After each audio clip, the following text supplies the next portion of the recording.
Hi guys, Mrnewmobile here. Please subscribe followed by the bell. So Samsung was getting called boring for not doing anything bold in their fold phones. But now, with the Galaxy Z Fold 7, Samsung is going back to the drawing board. And guess what? This might be the first foldable phone in the world to go this far. Things started getting exciting a few months back when OnLeaks dropped some early renders. At first glance, the design looked a lot like the Fold 6 and nothing crazy. But the thickness really got our attention since Samsung's foldables have never really been this slim before.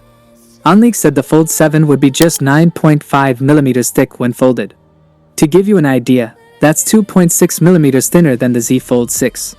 That's actually a huge deal for foldables. But just when it felt like we had it all figured out, another famous leaker popped up online, and they said nope, it's going to be even thinner.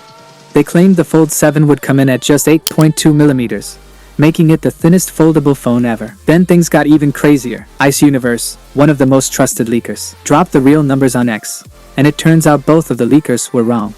The real thickness of the Fold 7 is going to be 8.9mm when folded and only 3.9mm when it's unfolded.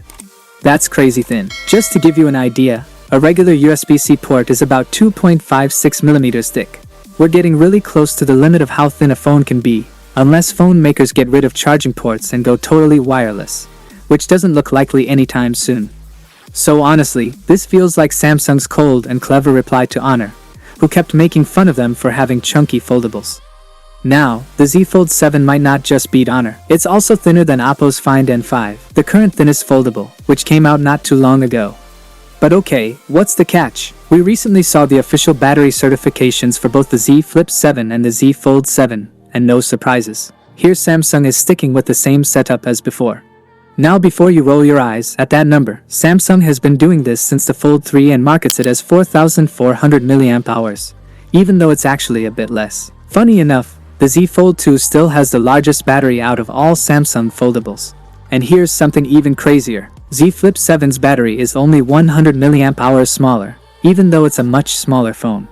But here's the bright side. Sure, phones like the Pixel 9 Pro Fold and Oppo Find N5 have bigger batteries. But a recent battery test from Phone Buff showed something interesting. There wasn't a huge difference in battery life. The Z Fold 6 with the Snapdragon 8 Gen 3 held up really well, even against the Oppo Find N5, which runs the newer and more efficient Snapdragon 8 Elite. And don't forget, Samsung has always been solid at software optimization, which helps a lot with battery life. Reports already say the Z Fold 7 will give us more screen on time, so it sounds like Samsung is still improving things behind the scenes. Now could Samsung have used something cooler like a silicon carbon battery like some Chinese phones do? But maybe they're still a little scared from the whole Fold 7 situation. Yeah, they're still probably playing it safe. Still, let's be honest, the Z Fold 7 is bringing a bunch of upgrades we've been asking for over the years. That is it guys, without being said, let me know your thought in the comment below. And if you are new here, please subscribe, like the video, comment. Thanks for watching, see you on my next video. Peace out.